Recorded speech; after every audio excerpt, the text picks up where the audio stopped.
Hello नमस्कार good afternoon मेरे शेर शेरनी उत्कर्ष परिवार में आप सभी का हार्दिक स्वागत है मेरे दोस्तों। सबसे पहले आप सभी जुड़ जाइए मेरे दोस्तों, क्योंकि आज का जो सब्जेक्ट है, आज का जो टॉपिक है मेरे दोस्तों, वो वर्तमान परिप्रेक्ष्य के हिसाब से एकदम प्रासंगिक टॉपिक है जो आपको दोस्तों पता होना चाहिए। एक ऐसा टॉपिक कोविड-19 जिस पर दोस्तों 10 घंटे की क्लास भी क्या है, एक कम क्लास है, लेकिन मेरे प्यारे साथियों आपके लिए, केवल आपके लिए उत्कर्ष परिवार द्वारा दोस्तों एक पहल स्टार्ट की गई है जिसके अंदर एसआई इंटरव्यू के अंदर दोस्तों जो सवाल कोविड-19 से संबंधित हो सकते हैं वो सभी मैं आपके लिए लेकर आया हूं दोस्तों। और मुझे उम्मीद ही नहीं पूरा भरोसा है दोस्तों ये क्लास आपके लिए निर्णायक भूमिका अदा करेगी, क्योंकि दोस्तों आप सोचकर देखिए, अगर इंटरव्यूअर आपके इंटरव्यू से पहले न्यूज़पेपर रीड करके आया है तो उसके फ्रंट पेज पे न्यूज आती है कि राजस्थान में रिकॉर्ड कोरोना संक्रमित रोगी मिले, तो दोस्तों उसके दिमाग में एक क्वेश्चन आना स्वाभाविक है, लाजमी है कि वो आपसे कोविड-19 के बारे में क्वेश्चन पूछ सकता है। तो दोस्तों हम इसके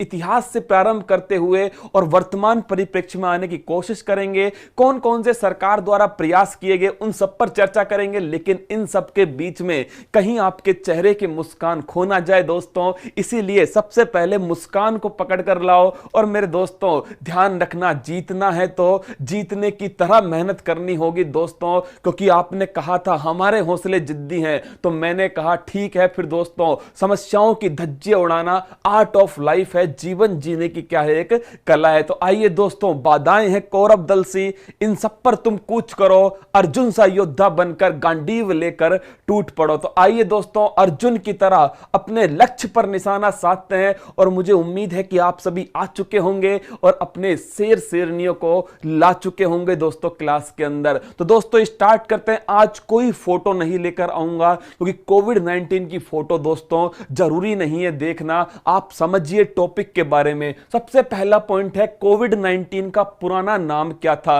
अगर आपसे पूछ ले कि पहले इसे क्या कहते थे, तो इसे कहते थे नोवेल कोरोना वायरस। अब आपसे पूछेगा मेरे दोस्तों कि इस नोवेल कोरोना वायरस का अर्थ क्या है, तो ध्यान रखना, नोवेल से दोस्तों अर्थ होता है नया। क्या होता है? नया। कोरोना जो है दोस्तों इसकी जो आकृति है वो क्राउन की तरह होती है। कैसे होती है? मुकुट की तरह होती है दोस्तों, इसीलिए इससे क्या बन गया, इसीलिए इससे बन गया कोरोना। और वायरस दोस्तों ये किससे होता है? ये विषाणु से होता है, वायरस से होता है, इसीलिए कहते हैं इसे नोवेल कोरोना वायरस। तो पहला पॉइंट, इसका प्रारंभ में नाम क्या था, तो प्रारंभ में नाम था दोस्तों इसका नोवेल कोरोना वायरस। अब आपसे पूछ ले कि वर्तमान नाम क्या है, तो 11 फरवरी 2020 को इसका जो नया नाम था वो कोविड-19 हो गया। क्या हो गया? कोविड-19 हो गया। अब दोस्तों ध्यान रखना, इसके अंदर एक संस्था का जिक्र बार बार आएगा, और वो संस्था कौन सी है? वो है मेरे दोस्तों WHO। कौन सी है? WHO। आप जानते हो इसकी जो स्थापना है वो 7 अप्रैल 1948 को की गई। कब की गई लाडलो?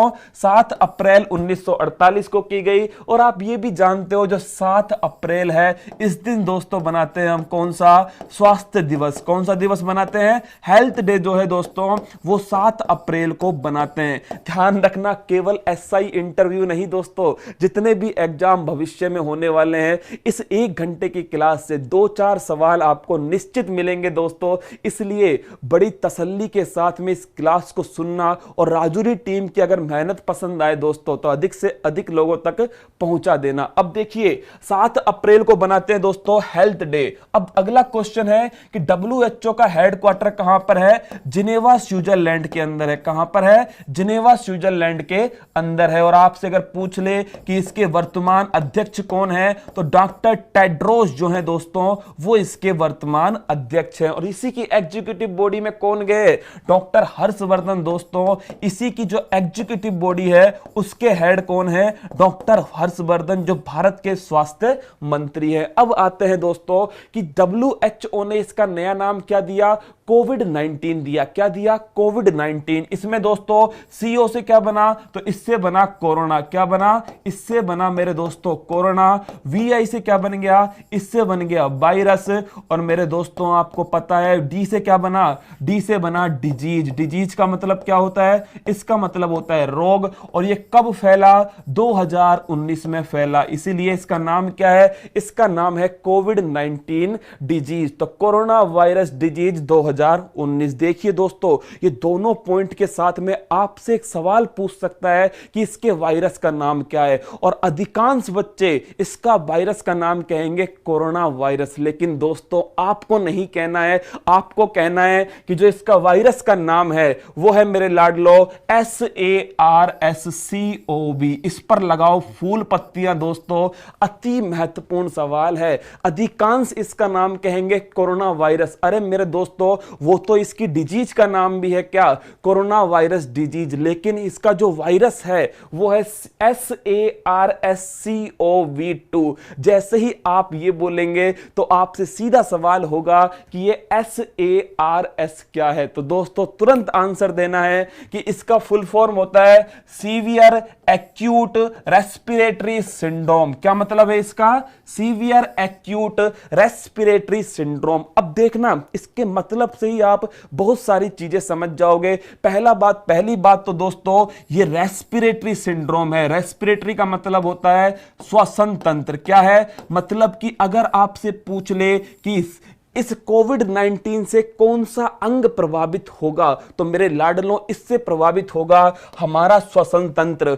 और श्वसन तंत्र के अंदर सबसे महत्वपूर्ण पार्ट या ऑर्गन कौन सा होता है, तो वो होता है मेरे दोस्तों लंग्स। कौन सा होता है, तो अगर आपसे पूछ ले कि भाई SARS-CoV-2 से कौन प्रभावित होगा, तो मेरे दोस्तों इससे प्रभावित होंगे हमारे फेफड़े या फिर श्वसन तंत्र। अब दूसरा सवाल जो आपके सामने बनेगा दोस्तों कि ये 2 क्या है, तो मेरे दोस्तों घबराना नहीं है, आपको ऐसे बोलना है कि इस प्रकार का वायरस दोस्तों पहले एक बार आ चुका है, उसका नाम था SARS-CoV-1, और ये दूसरी बार आया है, इसलिए इसका नाम है SARS-CoV-2। देखना आप दोस्तों, पुरानी किताबों को उठाकर देखना, उसमें कोरोना वायरस का नाम है दोस्तों। आप ये सोचोगे कि सर कोरोना वायरस 2019 में आया है, तो इसका नाम पहले कैसे था, तो मेरे लाडलो ध्यान रखना, इसका नाम पहले भी रह चुका है। जो नाम क्या है,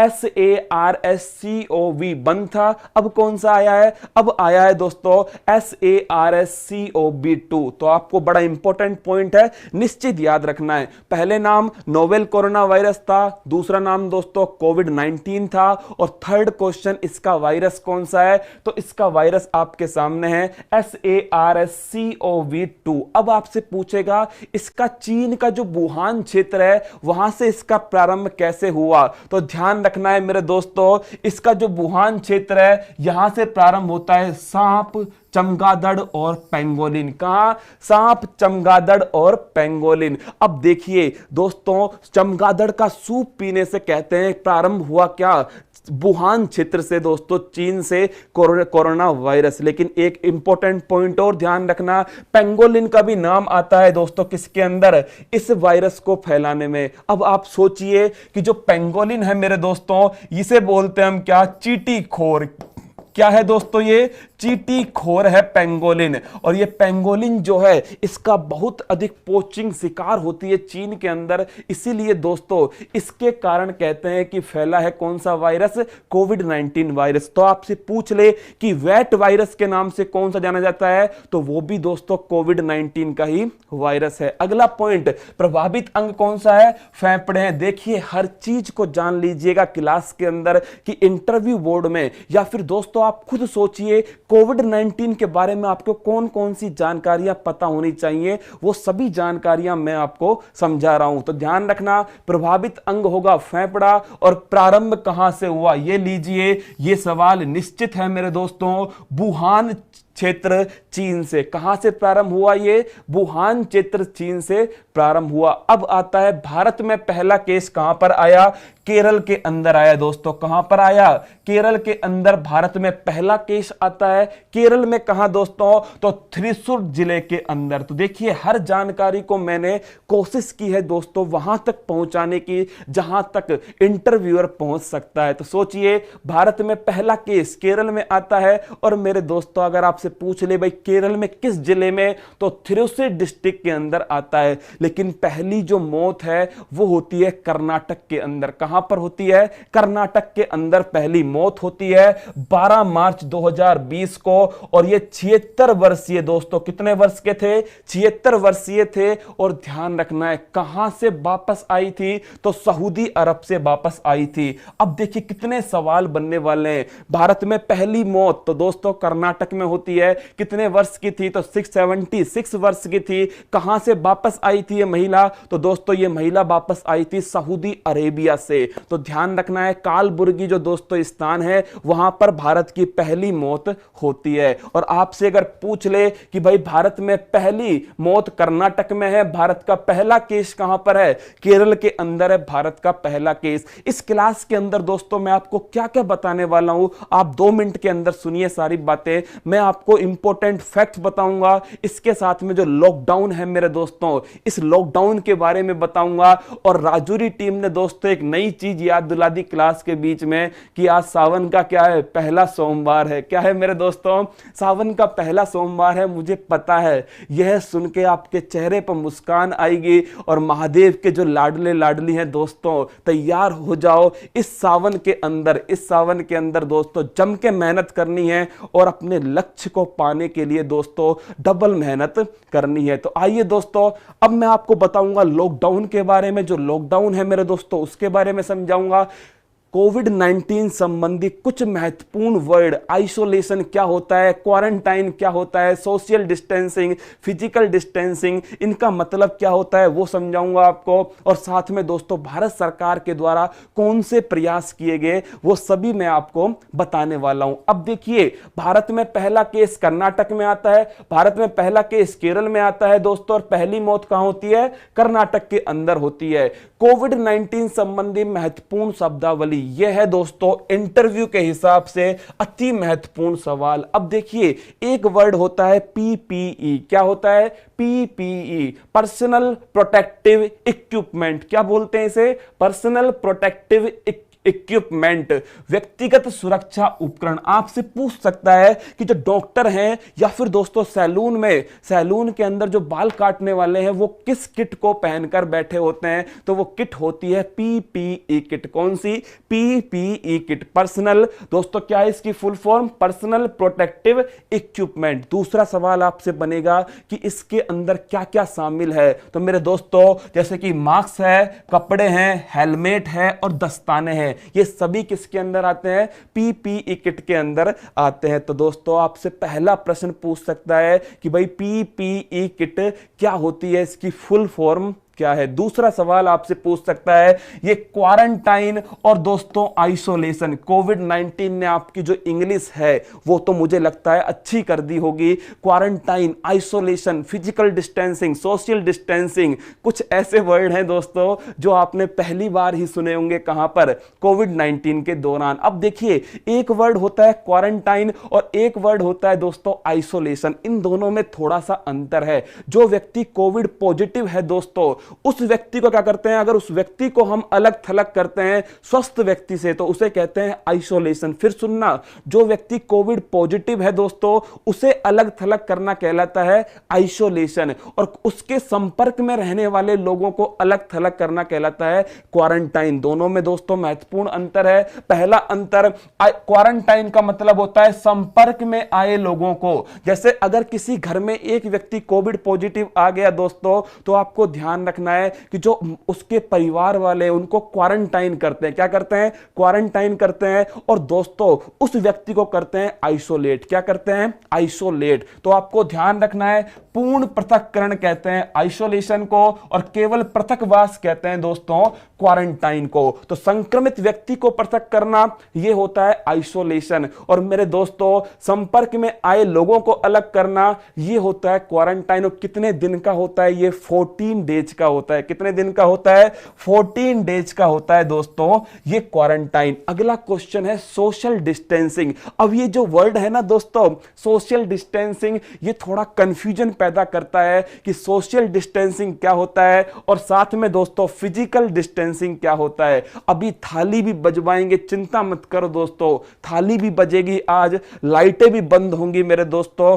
और लॉकडाउन भी लगेगा। आप बस तसल्ली के साथ में, चेहरे पर मुस्कान के साथ में क्लास का आनंद लीजिए। अब देखिए दोस्तों, सोशल डिस्टेंसिंग का मतलब क्या होता है? सोशल डिस्टेंसिंग का मतलब है दोस्तों कम्युनिटी स्तर पर क्या करना, डिस्टेंसिंग रखना, मतलब कि आपस में मिलने जुलने को रोकना। इसे हम कहते हैं फिजिकल डिस्टेंसिंग। तो आपको वो सवाल में घुमाएगा दोस्तों कि सोशल डिस्टेंसिंग सही वर्ड है या फिजिकल डिस्टेंसिंग सही वर्ड है। दोनों दोस्तों एक ही है। क्या है? दोनों एक ही है। सोशल डिस्टेंसिंग का अर्थ क्या है दोस्तों? सोशल डिस्टेंसिंग का अर्थ है दूरी बनाए रखना, आपस में दोस्तों समाज में जाने से क्या करना, रुकना। तो आपसे अगर पूछ ले कि फिजिकल डिस्टेंसिंग और सोशल डिस्टेंसिंग का मतलब यह नहीं है कि सोशल मीडिया से डिस्टेंसिंग करनी है, ऐसा नहीं है दोस्तों। सोशल डिस्टेंसिंग का मतलब है समाज में एक जगह जाने से रोकना है, शारीरिक दूरी बनाए रखना है। अगला question,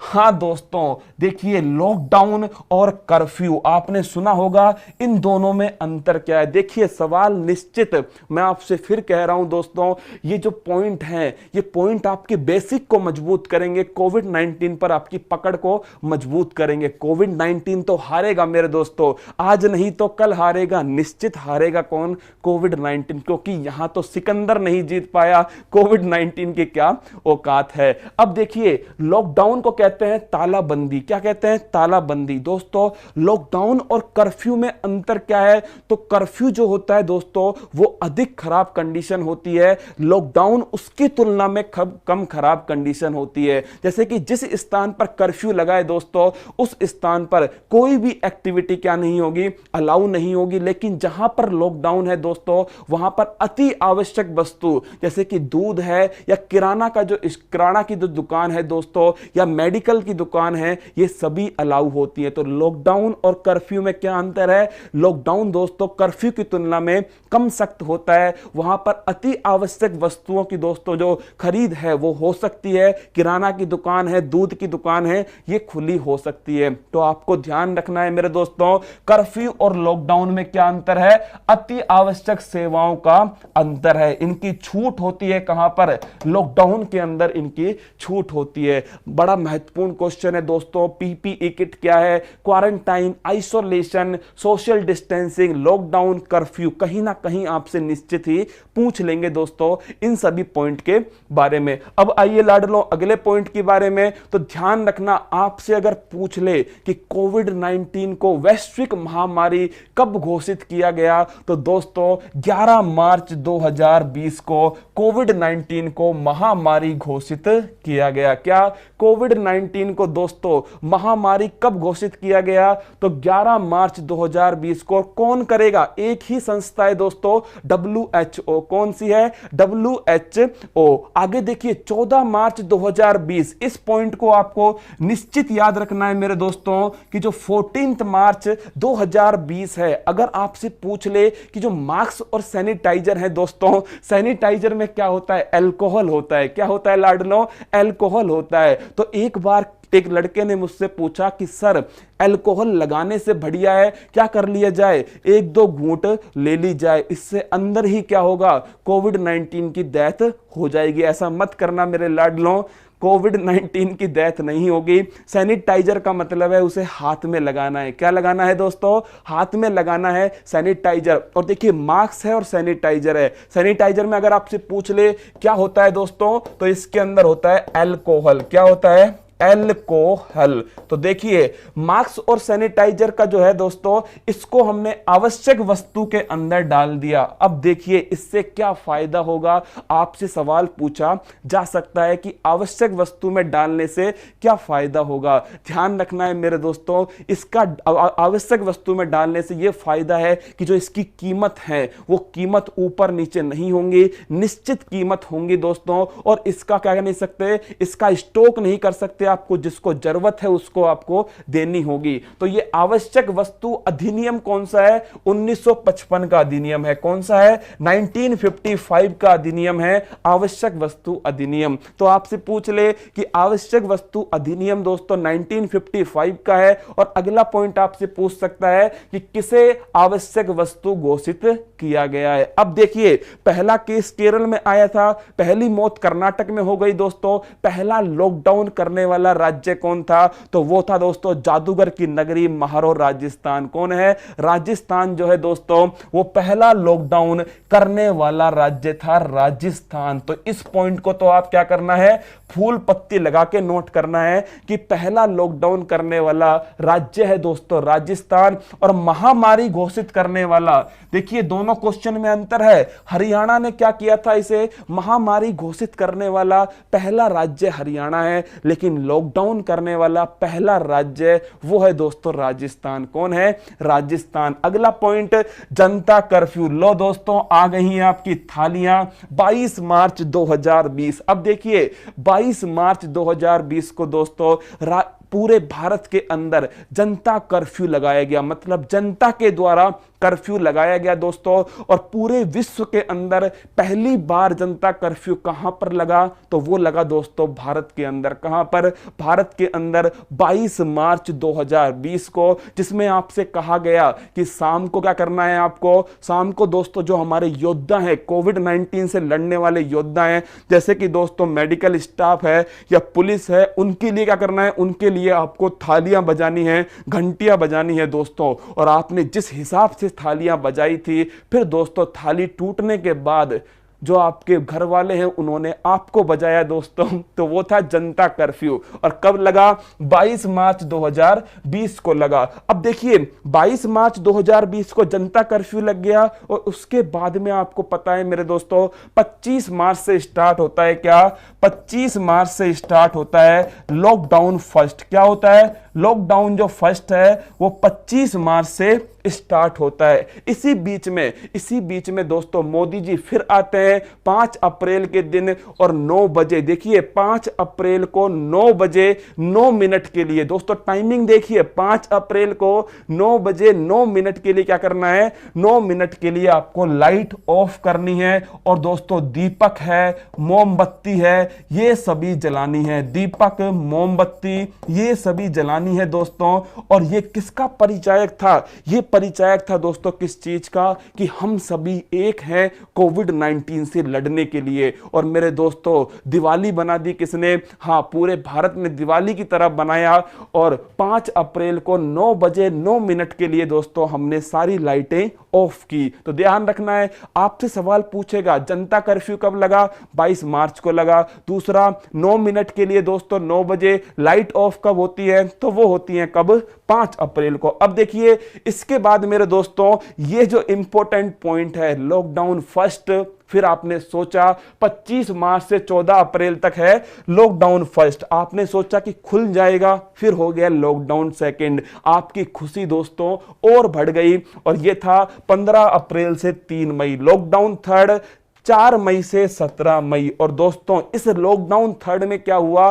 red zone, green zone, orange zone, इसमें डिवाइड कर दिया। क्या कर दिया? Red zone, green zone, orange zone, इसमें डिवाइड कर दिया। और रेड जोन में दोस्तों राजस्थान के कितने? 8 जिले आए थे, ऑरेंज जोन में 19 जिले थे, और ग्रीन जोन में 6 जिले थे। अब आपको एक काम करना है, आपका जिला कौन से जोन में था ये आपको निश्चित पढ़ के जाना है कि रेड जोन में था, ग्रीन जोन में था या ऑरेंज जोन में था। तीनों पॉइंट आपको निश्चित पढ़ के जाने दोस्तों कि आपका जिला किस जोन के अंदर था। जैसे कि अलवर दोस्तों जो मेरा जिला था वो ऑरेंज जोन में था। किसके अंदर था? ऑरेंज जोन में। जोधपुर दोस्तों रेड जोन में था। किस में था? जोधपुर, जयपुर ये रेड जोन में थे। अब देखिए रेड जोन में क्या था? दुकानें दोस्तों ओपन थी, लेकिन कोई और गतिविधि नहीं चालू थी। ऑरेंज जोन में दोस्तों आप अमेजोन से रसगुल्ला मंगा सकते थे, ई कॉमर्स गतिविधि लागू थी। और ग्रीन जोन तो लगभग खुला हुआ था, कोई दिक्कत नहीं थी कहां पर, ग्रीन जोन के अंदर। फिर देखिए लॉकडाउन 3 के बाद आता है लॉकडाउन 4, 18 मई से 31 मई। अनलॉक 1 ये इंपॉर्टेंट है आपके लिए। अनलॉक 1 पूछ ले दोस्तों तो कब से कब तक लागू होता है, 1 जून से 30 जून तक, और अनलॉक 2 स्टार्ट हो चुका है। तो ये पूरी लाइनें दोस्तों, हर लाइन हर डेट आपको याद होनी चाहिए कि लॉकडाउन फर्स्ट 25 मार्च से 14 अप्रैल तक लगता है, लॉकडाउन सेकंड 15 अप्रैल से दोस्तों 3 मई तक लगता है, लॉकडाउन थर्ड जो है वो 4 मई से 17 मई तक लगता है, लॉकडाउन 4 जो है दोस्तों वो 18 मई से और 31 मई तक लगता है। फिर आता है अनलॉक 1, और अनलॉक 1 में 1 जून से 30 जून, और फिर आता है अनलॉक 2, मतलब कि भारत खुल रहा है दोस्तों अनलॉक 1 और अनलॉक 2 के हिसाब से। आगे बढ़िए दोस्तों, कोरोना हॉट स्पॉट सेंटर। आपसे ये पूछ सकता है कि पूरे विश्व के अंदर कोरोना हॉट स्पॉट सेंटर कौन से हैं। पहले तो दोस्तों कुछ विश्व के नाम जान लीजिए। वुहान आप जानते हो, चीन के अंदर वुहान जो है, यहां से स्टार्ट हुआ दोस्तों कौन, कोरोना वायरस स्टार्ट होता है। अब देखिए एक नया सवाल आपसे पूछ सकता है कि वुहान किस प्रोविंस के अंदर है। जैसे दोस्तों जयपुर राजस्थान के अंदर है, उसी प्रकार चीन में जो वुहान है ये हुबई प्रांत के अंदर है। तो देखिए अब आपसे अगर पूछ लिया ना कि हुबई प्रांत क्या है दोस्तों, तो हो सकता है आपको इसका आंसर नहीं आए, वुहान का आंसर आपको निश्चित आता होगा। तो हमें हर तरह से क्या करनी है, तैयारी को मजबूत करना है। इटली आपको पता है दोस्तों, इटली के अंदर शुरुआत में कितनी तेजी से कोविड-19 फैला था। उसके बाद में स्पेन आप जानते हो दोस्तों कि स्पेन के अंदर कोविड-19 के फैलने की जो रफ्तार थी वो एक समय बहुत तेज थी। और मेरे दोस्तों उसके बाद में न्यूयॉर्क, चौधरी की नगरी जो है दोस्तों, एक कोरोना हॉटस्पॉट बन गया। कौन, न्यूयॉर्क अमेरिका के अंदर। और भारत की बात करूं तो दोस्तों मुंबई जो है महाराष्ट्र के अंदर वर्तमान में भी क्या है, वर्तमान में भी दोस्तों कोरोना का हॉटस्पॉट है कौन, महाराष्ट्र। और पहले नंबर पर है कोरोना संक्रमित की संख्या में कौन, महाराष्ट्र। दिल्ली दोस्तों, दिल्ली जो है वो तेजी से क्या हुआ, तेजी से कोरोना संक्रमण की संख्या कहां बढ़ी, दिल्ली के अंदर बढ़ी। अगला दोस्तों है जयपुर रामगंज। अब देखिए राजस्थान की बात करूं तो राजस्थान के अंदर दोस्तों ये 4 कोरोना हॉट स्पॉट सबसे अधिक चर्चा में रहे हैं। जयपुर के अंदर रामगंज है दोस्तों, भीलवाड़ा है, भरतपुर के अंदर बयाना है, जोधपुर है, इसके अलावा भी बाड़मेर है दोस्तों। बाड़मेर भी वर्तमान में क्या है, कोविड-19 की तरह हॉट स्पॉट की तरह उभर रहा है। बांसवाड़ा है दोस्तों। तो ये सभी क्या है, ये हॉट स्पॉट की तरह आगे बढ़ रहे हैं। झुंझुनू भी है मेरे साथियों इसी के अंदर। तो अगर आपसे पूछ ले कि भाई जयपुर रामगंज सबसे इंपॉर्टेंट जगह है दोस्तों, जयपुर रामगंज। और भीलवाड़ा का जो मॉडल है वो पूरे भारत के अंदर लागू करने के लिए कहा गया था कि भीलवाड़ा का जो मॉडल है उसे पूरे भारत के अंदर लागू किया जाए। जिस प्रकार भीलवाड़ा ने दोस्तों भीलवाड़ा को बिल्कुल आइसोलेट कर दिया, किससे, राजस्थान से, भारत से आइसोलेट कर लिया भीलवाड़ा को, और पूरी तरह से दोस्तों पूरी तरह से सीमा बंदी कर दी भीलवाड़ा के अंदर, और साथ में सोशल डिस्टेंसिंग और साथ में दोस्तों कर्फ्यू का पालन कड़ाई से किया गया था भीलवाड़ा के अंदर। इसीलिए भीलवाड़ा को हॉट स्पॉट सेंटर से बाहर निकाला गया। और दोस्तों इस चीज की क्या हुई थी, बड़ी चर्चा हुई थी। तो आपसे पूछ सकता है किस मॉडल को पूरे भारत ने लागू करने पर बल दिया था, तो वो मॉडल है मेरे दोस्तों भीलवाड़ा। कौन सा, भीलवाड़ा मॉडल। जयपुर का रामगंज, भरतपुर का बयाना, जोधपुर, और दोस्तों वर्तमान में बाड़मेर, या फिर जो आप देख रहे होंगे वर्तमान में अत्यधिक चर्चा का विषय है। यह है कोरोना हॉट स्पॉट सेंटर। अब देखिए अगला पॉइंट, अगला आता है दोस्तों कौन कौन सी गतिविधियां स्टार्ट की गई भारत सरकार या फिर राजस्थान सरकार के द्वारा।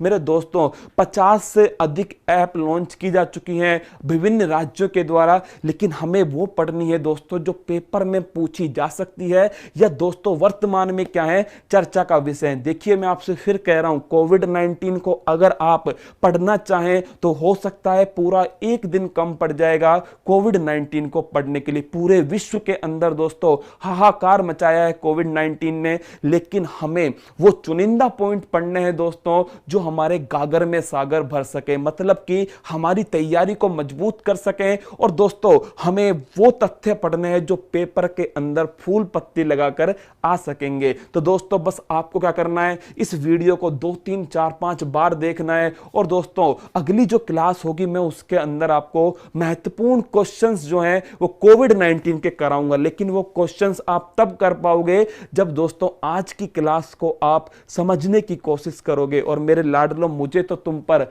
पूरा भरोसा है कि तुम पेपर की धज्जियां निश्चित उड़ाओगे अब की बार। अब देखिए प्रमुख गतिविधियों में दोस्तों आरोग्य सेतु ऐप एक ऐप है जो निश्चित आपसे पूछी जाएगी। आरोग्य सेतु ऐप पूरे विश्व की तेजी से डाउनलोड होने वाली जो ऐप है वो है आरोग्य सेतु ऐप। इसे लॉन्च किया गया 2 अप्रैल 2020 के अंदर। और ये है क्या दोस्तों, एक्चुअली में ये कोरोना ट्रैकिंग ऐप है। मतलब कि ये आपको बताएगी कि जो आपका जो एरिया है वो हाई रिस्क जोन है या नहीं, उच्च जोखिम क्षेत्र है या नहीं। लेकिन इसके लिए आपको 24/7 ब्लूटूथ स्टार्ट करना पड़ेगा। क्या करना पड़ेगा दोस्तों? 24/7 ब्लूटूथ आपको स्टार्ट रखना पड़ेगा आरोग्य सेतु ऐप के अंदर। और इसमें टोल फ्री नंबर है जिस पर आपको मिस कॉल दे सकते हो दोस्तों। और मिस कॉल दे करके आप जानकारी ले सकते हो अपने क्षेत्र की 1921। तो आपसे पूछ ले कि भाई टोल फ्री नंबर क्या है, तो 1921 है। और एक इंपॉर्टेंट पॉइंट और याद रखना मेरे दोस्तों कि ये सेल्फ असेसमेंट टेस्ट भी इसके अंदर होता है। आपसे पूछेंगे कि आप पिछले कुछ समय से आपने विदेश यात्रा की है या नहीं की है दोस्तों। तो ये इंपॉर्टेंट पॉइंट है जो इस ऐप के अंदर है। तो आपसे पूछेंगे कि जो आरोग्य सेतु ऐप है ये कब लॉन्च की गई, तो 2 अप्रैल 2020 को। ये कोरोना ट्रैकिंग ऐप है जिसके अंदर दोस्तों आपको ये बताया जाएगा कि आप उच्च जोखिम क्षेत्र में है या नहीं है। 24/7 ब्लूटूथ दोस्तों स्टार्ट इसके अंदर होना चाहिए। अगला है नमस्ते ओवर हैंडशेक। कौन सा है? नमस्ते ओवर हैंडशेक। और मुझे बताइए जब ओवर एक्टिंग कौन करता है दोस्तों? जो नाटक करता है। कौन करता है? नाटक करता है। और नाटक कौन सा राज्य करता है? कर्नाटक करता है दोस्तों। कौन करता है? कर्नाटक। तो नमस्ते ओवर हैंडशेक ये कर्नाटक का है दोस्तों, जिसमें किसको रोका गया है? हैंडशेक करने को रोका गया है। नमस्ते ओवर हैंडशेक अभियान। तो दोस्तों नाटक कौन करेगा? कर्नाटक करेगा। तो और वही क्या करेगा? ओवर एक्टिंग करेगा। तो दोस्तों नमस्ते ओवर हैंडशेक अभियान कर्नाटक के अंदर चलाया गया। राजस्थान के हिसाब से अति महत्वपूर्ण है राजकोप पोर्टल जो है दोस्तों, ये राजस्थान सरकार के द्वारा चलाया गया। और इसके अंदर परमिशन जो है वो ऑनलाइन दी गई दोस्तों। एक स्थान से दूसरे स्थान पर जाने के लिए पहले परमिशन की आवश्यकता थी लॉकडाउन 3 के अंदर। तो दोस्तों उसके उस समय एक पोर्टल बनाया गया जिसका नाम क्या है? उसका नाम है राजकोप पोर्टल। अगला पॉइंट देखिए, मोक्ष कलश स्पेशल बस।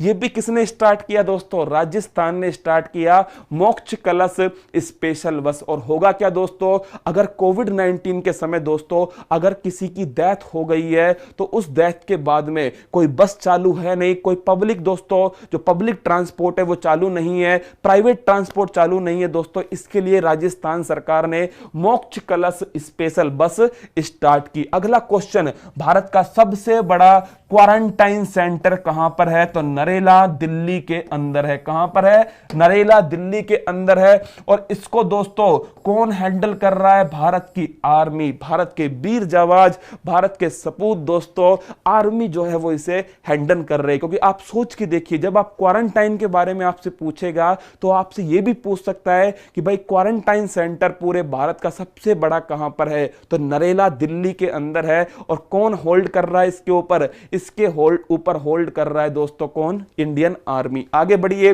अगले पॉइंट की तरफ। पीएम केयर्स फंड, ये तो मेरे दोस्तों हर पेपर के अंदर पूछा जाने वाला सवाल है। पीएम केयर्स फंड, तो आप यहां क्या लिखोगे? पेपर में आएगा। क्या लिखोगे?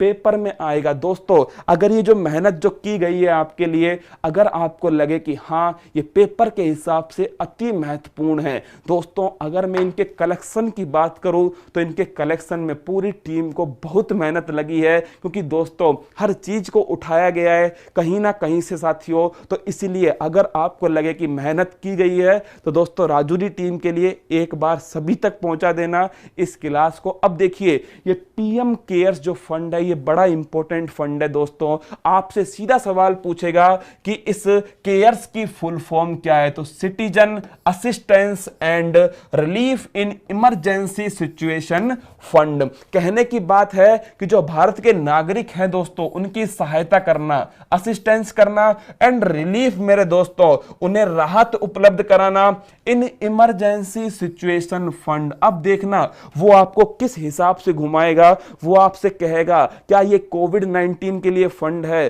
तो आप दोस्तों पक्का ये कहने वाले हो कि नहीं सर, ये कोविड-19 के लिए नहीं है, ये हर उस आपातकालीन परिस्थिति के लिए फंड है जिसमें नागरिकों को सहायता और राहत उपलब्ध करानी है। तो मैं फिर कह रहा हूं, ये कोविड-19 के लिए फंड नहीं है दोस्तों, ये हर उस आपातकालीन परिस्थिति के लिए बनाया गया फंड है जिसमें नागरिक को, भारत के नागरिक को सहायता और राहत उपलब्ध करानी है। और इसकी शुरुआत हुई थी 28 मार्च 2020 को। और दोस्तों खुद मोदी जी जो हैं, खुद प्रधानमंत्री जो हैं, वो इसके अध्यक्ष हैं। और इसके अंदर आप जो भी दान देंगे, आप 10 रुपए तक का दान दे सकते हो। इसके अंदर 10 रुपए तक का आप दान दे सकते हो इसके अंदर। और आप जो भी दान देंगे दोस्तों, वो 100% टैक्स फ्री होगा। क्या 100% टैक्स फ्री होगा दोस्तों इसके अंदर दिया गया दान। और इसका उपयोग कहां होगा, मैंने आपको समझा दिया, हर इमरजेंसी सिचुएशन के अंदर इसका उपयोग होगा। जैसे वर्तमान में कोविड-19 के दौरान इसका हो रहा है। और ये शुरुआत में कितने करोड़ का था, तो ये दोस्तों 3100 करोड़ का था। कितने का था, 3100 करोड़ रुपए का ये था। जैसे कोविड-19 के दौरान सबसे अधिक जरूरत पड़ी दोस्तों वेंटिलेटर की। किसकी पड़ी, वेंटिलेटर। अब आप समझिए ये वेंटिलेटर क्या होता है दोस्तों, तो आपको ध्यान रखना है, वेंटिलेटर का मतलब होता है ये एक दोस्तों क्या है, ये लाइफ सपोर्टिंग डिवाइस है। मतलब कि आपकी लाइफ को सपोर्ट करने वाली डिवाइस का नाम है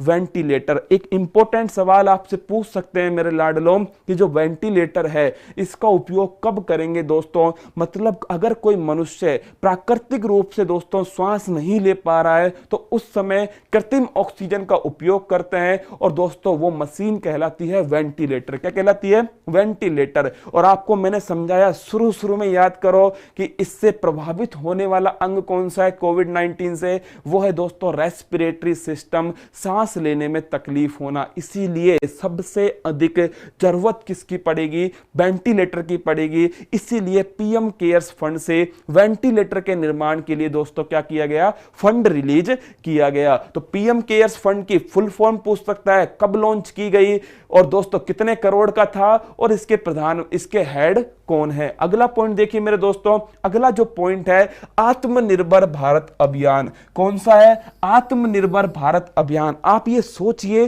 क्या आपसे आत्मनिर्भर भारत अभियान के फैक्चुअल क्वेश्चन पूछ सकता है, नहीं पूछेगा दोस्तों। उन्हें खुद याद नहीं होंगे कितना करोड़ रुपया इसके लिए दिया गया। लेकिन जो प्रधानमंत्री मोदी जी ने जो बात कही थी वो निश्चित आपसे पूछ सकता है। और वो आपसे पूछेगा कि भारत को अगर आत्मनिर्भर भारत बनाना है तो मोदी जी के द्वारा जो 5 पिलर दिए गए, 5 स्तंभ दिए गए, वो 5 स्तंभ कौन से। और दोस्तों हमें तैयार रहना है हर उस सवाल के लिए जो हमारे ऊपर दागने वाले हैं, क्योंकि हमारे कारतूस दोस्तों ब्रह्मोस मिसाइल हैं जिसका कोई जवाब सामने वाले के पास नहीं है। अब देखिए आत्मनिर्भर भारत का मतलब है दोस्तों स्वदेशी को प्रमोट करना। क्या करना है, स्वदेशी को प्रमोट करना है, मेक इन इंडिया को प्रमोट करना है और भारत में आयात जो है वो कम से कम हो सके। अब देखिए इसके लिए मोदी जी ने 5 पिलर बताए थे, 5 स्तंभ बताए थे। सबसे पहला पॉइंट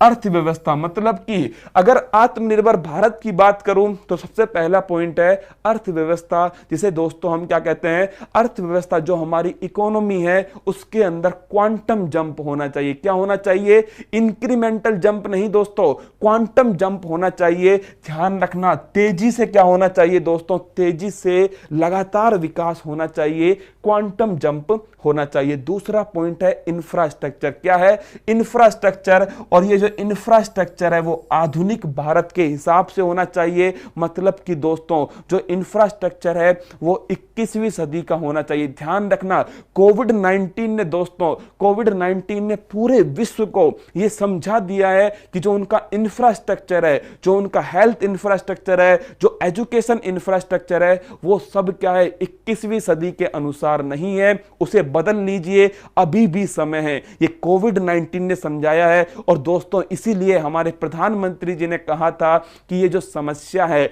इसे हमें अवसर की तरह लेना है। आप सोचकर देखिए, अगर कोविड-19 नहीं होता तो दोस्तों ऑनलाइन एजुकेशन जो है वो इस प्रकार से, इस गति से फैल पाता? नहीं फैल पाता। अगर ऑनलाइन दोस्तों, अगर कोविड-19 नहीं हो पाता, क्या भारत के अंदर पीपीई किट बनती? क्या भारत वेंटिलेटर का निर्माण करता? क्या भारत जो है दोस्तों वो रिसर्च करता? बिल्कुल नहीं करता। विकासशील देश नहीं करते। लेकिन दोस्तों कोविड-19 ने हमारे सामने ये बाधा उत्पन्न कर दी और ये अनिवार्यता उत्पन्न कर दी कि अब तो आपको करना ही पड़ेगा। तो दोस्तों देखिए, इंफ्रास्ट्रक्चर वो आधुनिक भारत का होना चाहिए। और सबसे इंपॉर्टेंट पॉइंट, जो सिस्टम है हमारा वो टेक्नोलॉजी ड्रिवन होना चाहिए। मतलब कि तकनीक आधारित होना चाहिए। अगर एजुकेशन है दोस्तों तो एजुकेशन का जो सिस्टम है वो ऑनलाइन होना चाहिए, टेक्नोलॉजी पर डिपेंड होना चाहिए। मतलब कि तकनीक और नवाचार ये दो प्रमुख रीढ़ की हड्डी हैं दोस्तों किसकी?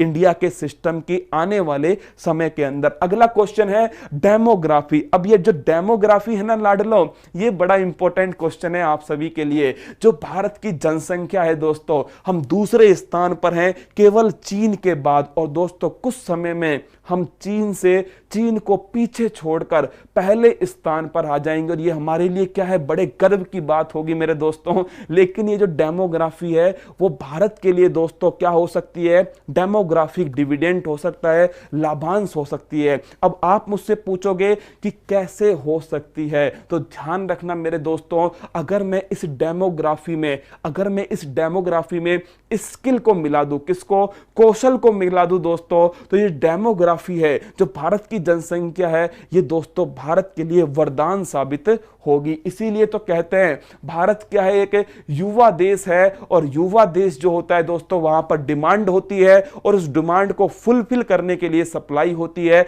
इसीलिए पांचवा जो पिलर था वो था मेरे दोस्तों डिमांड। क्योंकि आपको मैंने कहा था कि भारत हर चीज को पचा सकता है दोस्तों। भारत में कोई भी वस्तु आ जाए वो निश्चित रूप से क्या होगी? बिक जाएगी। कारण क्या है? भारत की डेमोग्राफी, भारत के अंदर डिमांड। इसलिए भारत के अंदर मंदी आना दोस्तों ये बहुत ही कठिन काम है, क्योंकि हमारे यहां पर डिमांड बंद नहीं हो सकती। तो दोस्तों पहला पॉइंट क्या है मोदी जी के अनुसार? तो पहला पॉइंट है जो अर्थव्यवस्था है उसमें क्वांटम जंप होना चाहिए। दूसरा पॉइंट जो दोस्तों मोदी जी ने कहा था, वो कहा था कि जो इंफ्रास्ट्रक्चर है वो मॉडर्न इंडिया का निर्माण करना चाहिए, टेक्नोलॉजी ड्रिवन सिस्टम होना चाहिए, वाइब्रेंट डेमोग्राफी होनी चाहिए। कैसी? वाइब्रेंट डेमोग्राफी, जो एक्टिविटी करे, जो रिएक्शन करे दोस्तों। और ऐसी डेमोग्राफी जो स्किल लेबर हो, जो कैसा हो दोस्तों? कौशल युक्त हमारा श्रमिक हो। और नेक्स्ट पॉइंट है डिमांड सप्लाई चेन होनी चाहिए। अगर डिमांड है तो उसकी फुलफिल करने के लिए सप्लाई होनी चाहिए। सोच के देखिए, अगर इस मार्कर की डिमांड है दोस्तों,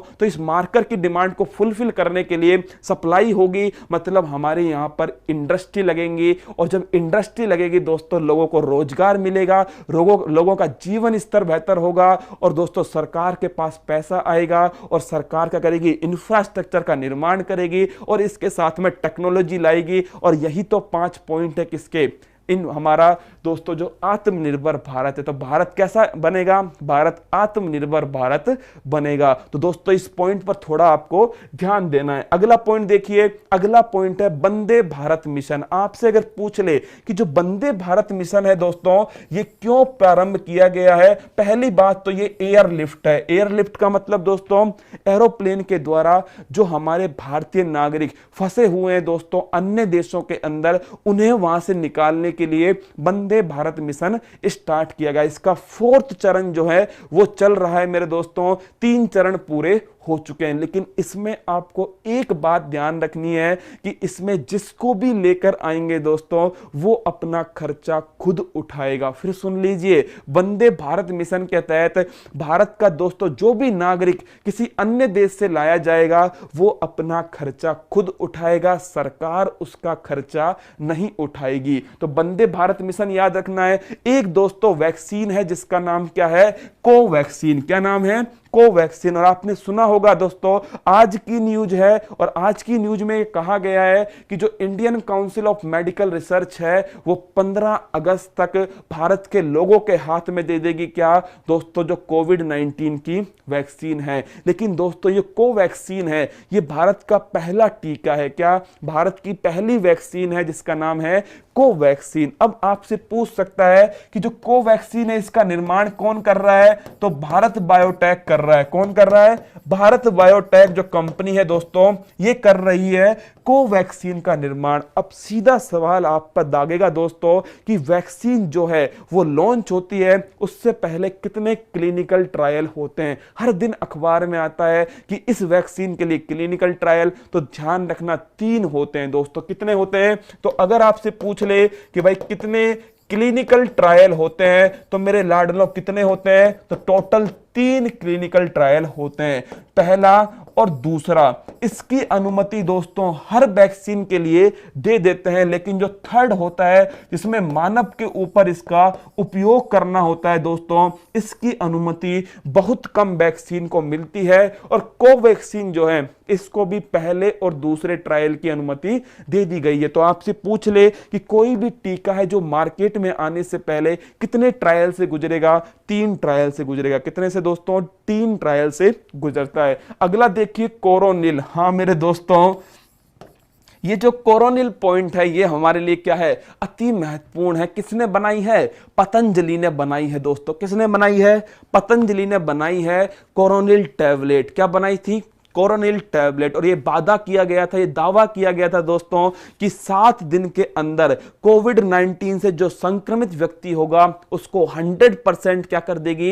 ये जो दवा है दोस्तों वो सही कर देगी। अब ये ठीक करेगी या नहीं करेगी, ये बात की बात थी, लेकिन दोस्तों इसे भारत के आयुष मंत्रालय से अनुमति लेनी चाहिए थी, जो इसने नहीं ली। इसीलिए भारत के आयुष मंत्रालय ने इसे कोविड-19 की दवा के तौर पर नहीं दोस्तों, इम्यूनिटी बूस्टर के तौर पर क्या किया है? लॉन्च किया है। तो ध्यान रखना, कोरोनिल जो है वो एक इम्यूनिटी बूस्टर के तौर पर क्या हुई है दोस्तों? लॉन्च हुई है। अब आपसे सीधा सवाल पूछेगा कि ये इम्यूनिटी क्या होती है? इसे कहते हैं दोस्तों रोग प्रतिरोधक क्षमता। क्या बोलते हैं? रोग प्रतिरोधक क्षमता। मतलब क्या है दोस्तों? हमारे शरीर के अंदर क्या होती है? एक शक्ति होती है जो रोगों से लड़ती है। किससे लड़ती है? रोगों से लड़ती है दोस्तों। उसे कहते हैं एंटीबॉडी। क्या कहते हैं? एंटीबॉडी कहते हैं, जो रोगों से लड़ने का काम करती है। जिसकी रोग प्रतिरोधक क्षमता कम होती है दोस्तों, देखना उसे क्या होगा?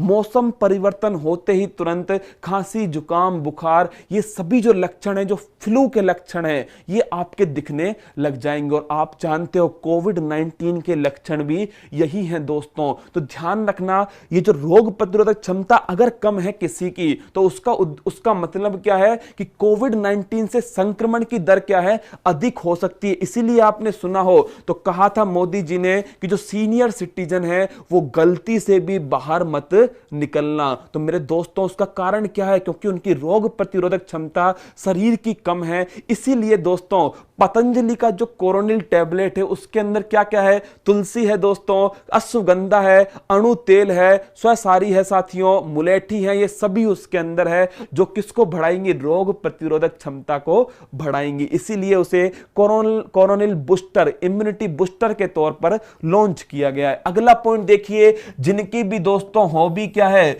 जिनकी भी दोस्तों हॉबी क्रिकेट है, उनके लिए यह सवाल फूल पत्ती वाला सवाल है। कैसा सवाल है? फूल पत्ती वाला सवाल है। जिनकी भी हॉबी क्रिकेट है, क्या है दोस्तों? जिनकी भी हॉबी क्रिकेट है उनके लिए ये फूल पत्ती वाला सवाल है।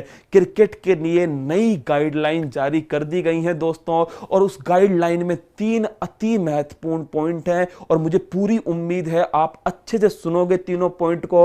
और ध्यान रखना, निश्चित अगर आपने क्रिकेट लिखी है, मुझे पता है 80% की हॉबी क्या है, 80% की हॉबी दोस्तों क्रिकेट खेलना है। लेकिन आप क्या लिखते हो, क्रिकेट देखना। उसमें दोस्तों आपको सारी जानकारी नहीं होती है। तो ध्यान रखना, आपसे सीधा सवाल पूछेगा कि कोविड-19 में क्या चेंज हुए क्रिकेट की नई गाइडलाइन में, और मुझे उम्मीद है कि आप तुरंत क्या दोगे, उसका ब्रह्मोस मिसाइल अपनी दाग दोगे। पहला तो लार का उपयोग नहीं कर सकते। जो सलाइवा है दोस्तों, जो मुंह की लार होती है, उसका उपयोग नहीं होगा। यह साफ साफ कह दिया किसने दोस्तों, आईसीसी ने साफ साफ कह दिया। दूसरा दोस्तों, घरेलू एम्पायर का एम्पायरिंग कर सकता है कहां पर, मैच के अंदर घरेलू एम्पायर एम्पायरिंग कर सकता है। और दोस्तों भारत का आप जानते हो, जब भारत के एम्पायर एम्पायरिंग करते हैं तो आप खुद ही जानते हो मेरे दोस्तों कितनी जबरदस्त तरीके से एम्पायरिंग करते हैं। इसीलिए आईसीसी ने देखिए खुद कह दिया है कि जो अब रिव्यू सिस्टम होगा वो पहले एक था, अब आप 2 बार ले लेना। क्या करना, अब आप 2 बार ले लेना। मतलब दोस्तों आईसीसी खुद मान रहा है कि जो एम्पायरिंग है वो बहुत ही क्या है, जबरदस्त तरीके की होने वाली है। इसीलिए क्या कहा है, इसीलिए मेरे दोस्तों कहा है कि आप 2 रिव्यू सिस्टम ले लेना, मतलब लार का उपयोग नहीं करोगे। दूसरा मेरे लाडलों, घरेलू एम्पायर यूज हो सकते हैं एम्पायरिंग के अंदर, और ये कह दिया है साफ साफ कि आप कितने रिव्यू ले सकते हो। जो पहले एक था ना, वो अब 2 हो चुका है, मतलब कि आप 2 बार चेक कर सकते हो एम्पायर ने जो कहा है वो सही है या गलत है। अगला पॉइंट दोस्तों, राजस्थान सरकार के द्वारा धौलपुर से, कहां से, राजस्थान सरकार के द्वारा धौलपुर से दोस्तों एक कार्यक्रम, एक योजना स्टार्ट होती है, कोई भी भूखा ना सोए। क्योंकि आप जानते हो मेरे दोस्तों, कोविड-19 ने सबसे अधिक जिन्हें हिट किया है उसमें एक तो दोस्तों हमारे जो छोटे उद्यमी थे वो थे, और दूसरे थे दोस्तों जो प्रवासी मजदूर थे, जो श्रमिक भाई थे। इसलिए राजस्थान सरकार ने स्टार्ट किया कोई भी भूखा ना सोए। अगला है दोस्तों प्लाज्मा थेरेपी और प्लाज्मा बैंक, दोनों ही अति महत्वपूर्ण है, दोनों ही चर्चा का विषय है, प्लाज्मा थेरेपी और प्लाज्मा बैंक। आपसे पूछ ले प्लाज्मा क्या होता है, तो मैंने आपको समझाया था, ब्लड के अंदर दोस्तों जो लिक्विड पार्ट होता है, जो कलरलेस होता है, रंगहीन होता है, उसे कहते हैं प्लाज्मा। जिसके अंदर क्या होती है दोस्तों, एंटीबॉडी होती है, मतलब रोगों से लड़ने की क्षमता होती है। और अगर किसी को कोविड-19 हो गया है और वो उससे ठीक हो गया है मेरे दोस्तों, तो उसके अंदर क्या होगा, उसकी एंटीबॉडी होगी, तो उससे हम प्लाज्मा लेंगे, और जो कोविड-19 संक्रमित है उसे दोस्तों हम प्लाज्मा दे देंगे। इस थेरेपी को बोलते हैं प्लाज्मा थेरेपी, और उस प्लाज्मा को जिस बैंक में रखेंगे वो कहलाएगी प्लाज्मा बैंक। तो आपसे पूछ ले कि भारत की पहली प्लाज्मा बैंक कहां पर स्थापित की गई, तो दिल वालों की नगरी मेरे दोस्तों दिल्ली के अंदर, कहां पर, अरविंद केजरीवाल की नगरी के अंदर स्थापित की गई। और दूसरा प्रश्न आपसे पूछ ले कि जो प्लाज्मा थेरेपी है इसके द्वारा विश्व का सबसे बड़ा मरीजों के ऊपर ट्रायल कहां पर किया जा रहा है, तो मेरे दोस्तों 500 मरीजों के ऊपर ट्रायल हो रहा है। कहां पर, महाराष्ट्र के अंदर दोस्तों, उद्धव ठाकरे सरकार के अंदर। और आपसे अगर पूछ ले इस प्रोजेक्ट को नाम क्या दिया है, तो प्रोजेक्ट का नाम है प्लेटिना। क्या नाम है, प्लेटिना दोस्तों इस प्रोजेक्ट का नाम है। तो पहली प्लाज्मा बैंक दिल्ली के अंदर खुली थी दोस्तों। और आपसे अगर पूछ ले कि जो प्लाज्मा थेरेपी है, प्रोजेक्ट प्लेटिना है, वो दोस्तों कहां पर चलाया गया, तो वो महाराष्ट्र के अंदर चलाया जा रहा है। कहां पर, महाराष्ट्र के अंदर चलाया जा रहा है। इसके बाद में दोस्तों एक इंडेक्स है, वायरस मैनेजमेंट इंडेक्स। कौन सा है, वायरस मैनेजमेंट इंडेक्स। ध्यान रखना, ये मैं आपको क्यों पढ़ा रहा हूं, क्योंकि दोस्तों राजस्थान इस इंडेक्स में कुछ समय पहले तक क्या था, पहले स्थान पर था। इसका मतलब है किस राज्य के अंदर दोस्तों वायरस को मैनेज करने की जो पद्धति है वो कितनी बेहतर है। इसका सीधा सा मतलब है दोस्तों कि कहां पर डेथ रेट जो है वो सबसे कम है मेरे दोस्तों, और डेथ रेट के साथ में जो रिकवरी रेट है, मतलब कि ठीक होने की जो दर है वो सबसे कम है। और आप जानोगे दोस्तों कि राजस्थान के अंदर जो रिकवरी रेट है वो 80% तक है, मतलब कि 100 में से 80 लोग दोस्तों क्या हो रहे हैं, रिकवर हो जाते हैं राजस्थान के अंदर। और इसका एक सबसे बड़ा कारण मैं आपको बताऊं दोस्तों, राजस्थान की जो इम्यूनिटी पावर है वो अधिक होना इसका एक सबसे बड़ा कारण है। तो अगर आपसे पूछ ले मेरे दोस्तों कि जो मैं वायरस मैनेजमेंट इंडेक्स है इसका मतलब क्या है, तो इसका मतलब है कि रिकवरी रेट किस राज्य की कितनी अधिक है। और राजस्थान दोस्तों क्या था, इसके अंदर कुछ समय पहले तक क्या था, पहले स्थान पर था। अब नॉर्थ ईस्ट के जो राज्य हैं दोस्तों, नॉर्थ ईस्ट के जो राज्य हैं वो इसमें अब पहले स्थान पर चल रहे हैं। कल तक का यही आंकड़ा है दोस्तों कि जो नॉर्थ ईस्ट के राज्य हैं वो इसमें पहले स्थान पर, लेकिन राजस्थान अब भी टॉप 10 के अंदर स्थित है। अगला है दोस्तों भारत का पहला ग्रीन स्टेट, और आप क्या करेंगे, इस पर लगाएंगे दोस्तों पेड़ पौधे फूल पत्तियां। बड़ा इंपॉर्टेंट है कि भारत की पहला ग्रीन स्टेट अगर आपसे पूछ ले कि कौन है तो वो गोवा है। अब ग्रीन का मतलब यहां पर दोस्तों पेड़ पौधे वाला नहीं है, ग्रीन का मतलब है किस राज्य ने अपनी रिकवरी 100% कर दी है, मतलब कि उस राज्य में अब एक भी एक्टिव केस नहीं है, तो वो है दोस्तों गोवा। कौन है, गोवा है वो, मतलब कि किस राज्य में दोस्तों अभी एक भी केस नहीं है, तो वो है मेरे लाडलो गोवा। कौन है, गोवा है। इसके बाद में पल्स ऑक्सीमीटर, आपसे अगर पूछ ले कि पल्स ऑक्सीमीटर क्या होता है दोस्तों, तो ये कुछ नहीं है, एक जो हमारी अंगुली है उसके अंदर लगने वाली एक क्लिप है। क्या है, एक क्लिप की तरह डिवाइस है दोस्तों, जो रक्त के अंदर ऑक्सीजन की मात्रा चेक करेगी। क्या करेगी, रक्त के अंदर ऑक्सीजन की मात्रा चेक करेगी। और दोस्तों ये पल्स ऑक्सीमीटर दिल्ली के अंदर प्रारंभ किया गया है। जो भी व्यक्ति होम आइसोलेटेड है, क्या, जो भी व्यक्ति होम आइसोलेटेड है उसके लिए स्टार्ट किया गया। मैं क्यों बता रहा हूं दोस्तों, दिल्ली के अंदर होम आइसोलेशन को लेकर बहुत चर्चा हुई थी, और यह तक कह दिया दिल्ली के मुख्यमंत्री ने कि दिल्ली के जितने भी अस्पताल होंगे वो केवल दिल्ली के लोगों के लिए होंगे। फिर जो उपराज्यपाल है दोस्तों, उन्होंने अनिल बैजल जी ने इस निर्णय को पलट दिया और कहा हर किसी के लिए उपलब्ध होंगे। तो फिर अरविंद केजरीवाल ने कहा कि अब क्या करना होगा, अधिक लोगों को होम आइसोलेट होना पड़ेगा, और इसी के लिए दोस्तों पल्स ऑक्सीमीटर मशीन दी गई थी। अगला क्वेश्चन है पीएम गरीब कल्याण अन्न योजना का विस्तार, क्योंकि आपको पता है जब 25 मार्च को मेरे दोस्तों लॉकडाउन किया गया, तो उसके बाद में हमारी जो वित्त मंत्री हैं वो पैकेज लेके आती हैं गरीब कल्याण योजना का, और उसी के अंदर दोस्तों जो गरीब कल्याण अन्न योजना है वो प्रारंभ की गई, जिसके अंदर आपको पता है 5 किलो गेहूं और चावल, क्या, 5 किलो गेहूं या फिर दोस्तों 5 किलो चावल प्रति व्यक्ति 1 महीने के लिए उपलब्ध कराए जाएंगे, प्रति व्यक्ति उपलब्ध कराए जाएंगे। और मेरे दोस्तों इसी के साथ में 1 किलो जो दाल है ये प्रति परिवार उपलब्ध कराई जाएगी। तो अगर आपसे पूछ ले प्रति व्यक्ति दोस्तों 5 किलो गेहूं या चावल, और दोस्तों प्रति परिवार 1 किलो दाल उपलब्ध कराई जाएगी। 3 महीने के लिए स्टार्ट की गई थी, अप्रैल, मई और जून के लिए, लेकिन दोस्तों अब इसको नवंबर तक एक्सटेंड कर दिया। कहां तक, नवंबर तक इसे एक्सटेंड कर दिया। ये दोस्तों कोविड-19 संबंधी मेरे द्वारा किया गया आपके लिए एक प्रयास था, जिसके लिए मैंने सोचा कि हो सकता है कि यहां पर जितने भी प्रश्न मैंने आपके लिए बनाए हैं वो सभी दोस्तों क्या हो सके, आपके लिए सार्थक हो सके। हमारा जो 1 घंटे का समय था दोस्तों वो पूरा हो चुका है, इसीलिए मुझे इस क्लास को यहीं पर विराम देना होगा।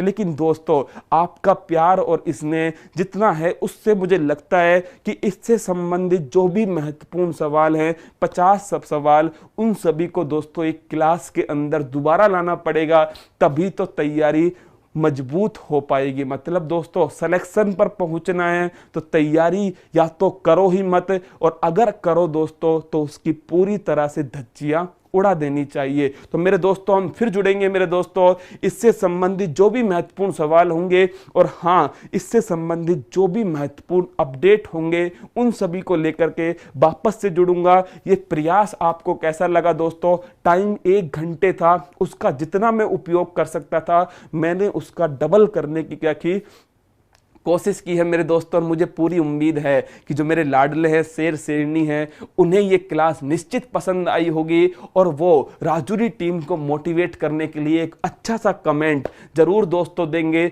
और साथ में अपने सुझाव जरूर देंगे। और कुछ ही समय बाद जो आने वाली दोस्तों उत्कर्ष परिवार के द्वारा जो आपके लिए एक महा ऑफर लाया जा रहा है, 13 जुलाई को तैयार रहना मेरे लाडलों।